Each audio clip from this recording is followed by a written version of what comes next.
Så er der løg.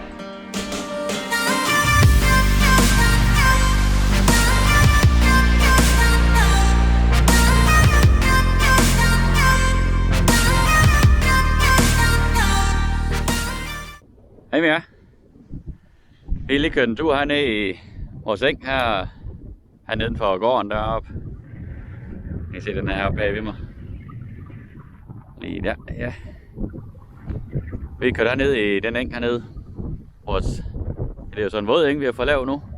Det er et projekt, som de har lavet til herude langs med Nørreåen, der er lavet til våd eng. Og der har vi noget hegn hernede, som vi skal have pillet op. Og der kan vi se, der går bro derhen, ude i det fjerne derhen, ved at rulle noget tråd sammen. Og så har vi Lars den anden vej, han har vendt den anden vej rundt. Grunden til, at vi skal pille det tråd, det er fordi, vi vil gerne have slået af, inden vi tænder en ny tråd til sommer. Fordi det har med at vokse op sådan noget græs og siv og skidt, vokse op i tråden. Så vi piller den gamle tråd op, og så slår vi af en gang til sommer, når vi skal have hesten ud og gå igen. Når det er tørret op, det er våde eng her. Så skal jeg sætte en ny tråd, når vi har kørt en tur med brakslåmaskinen.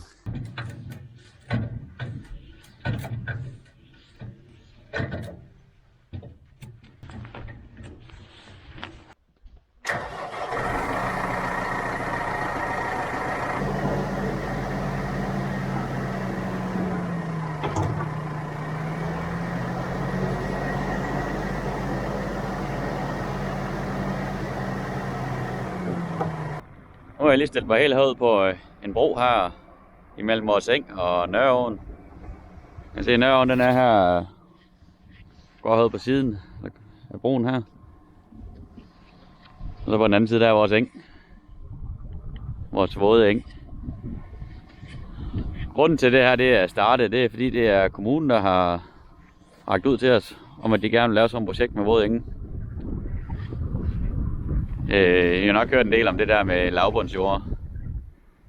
At det skal man til at tage ud af drift og sådan noget. Og der har vi jo så haft en eng her, som kommunen så har taget fat i os og sagt, at det vil vi gerne lave om til våd eng. For at binde CO2 her. Og der har vi de 3-4 næste naboenge. Mener det er. Der er med os, og så er der også flere broer længere ud af langs åen. Den var jo så med i det projekt her til våde enge. Og så her om vinteren, så bliver den fuld af vand, den eng her. Men om sommeren, så render det meste af vandet ud igen. Og det gør så, at vi kan komme herud med hesten og græsse det af. Og det er også derfor, der er hegn herude. Og nu har vi fået fjernet hegn hele vejen. Den vej der, og I kan se, der kører med traktoren derovre, så hele vejen derover til åbningen derhenne. Det sidste stykke har vi ikke kunne komme til, fordi der er for meget vand. Men det må vi så tage, når vi kommer herud en gang, hvor det vand er løbet ud. Og så skal vi tanken, vi skal have kørt en tur med brakslåmaskinen herude. Lige for at rode en gang, fordi der kommer til at vokse op med alt muligt grønt herude. Og så vil vi hegn derefter, for det er nemmere at styre. De her våde enge, de er også fantastiske til alt muligt fugleliv. Vi får så meget besøg af alt muligt fugle. Vi har endda en fiskehejre til at flyve rundt herude en gang imellem. Der er nogle svaner, der svømmer rundt, det er lidt svært at se lige nu.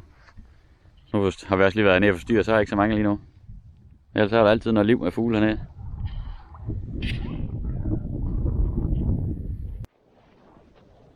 Vi går videre til næste projekt. Så kommer vi herned igen, når vejret bliver lidt bedre og vandet er rendt ud. Så vi kommer til at få hegn til nogle heste, så de kommer ud og hygge sig herude.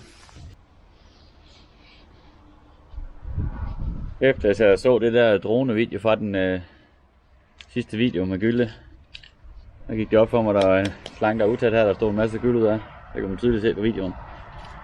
Den må jeg lige have gjort noget ved. Men jeg tænker bare, at vi tager den nemme løsning med lige at samle den her igen. Bare lige sætte et samlet stykke i. Det er jo trods alt en gammel gyldeovn, der ikke skal bruge så ret mange penge på.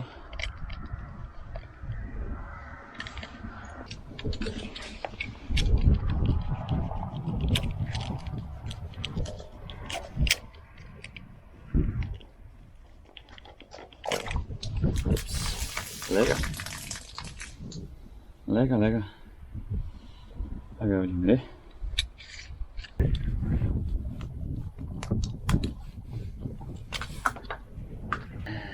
Skal jeg lige til med andre samlestykker, skulle jeg gerne have derinde.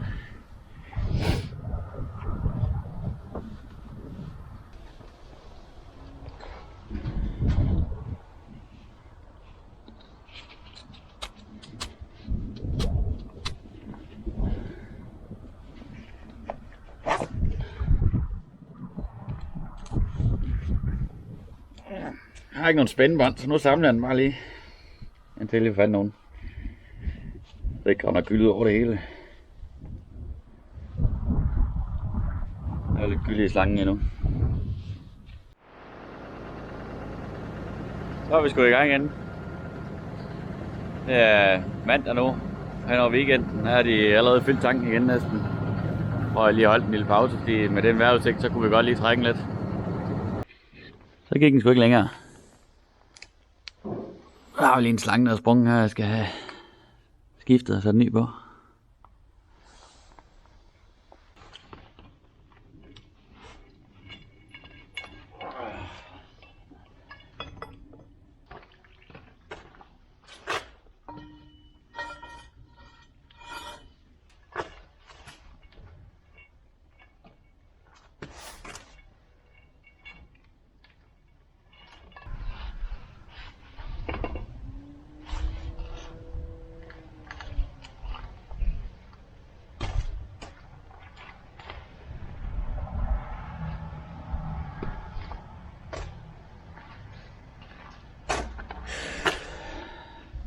Så er der lort. Så fik jeg en ny slange. Og så jeg kan markere den på.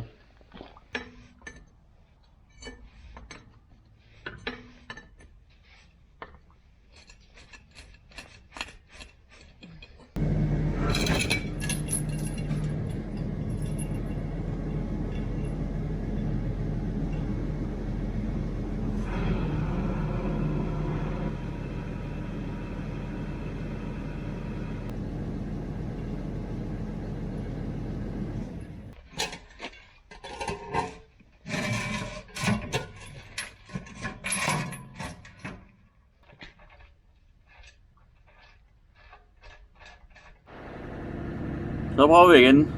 Se om den kan igen nu. Og en gammel lort. Nu er vi blevet færdige med at køre på hundegræs hjemme. Så nu kører jeg på en lidt længere tur over på noget andet hundegræs vi har. Over på nogle bakker. Der er lidt stejlt derovre. Det bliver lidt sjovt.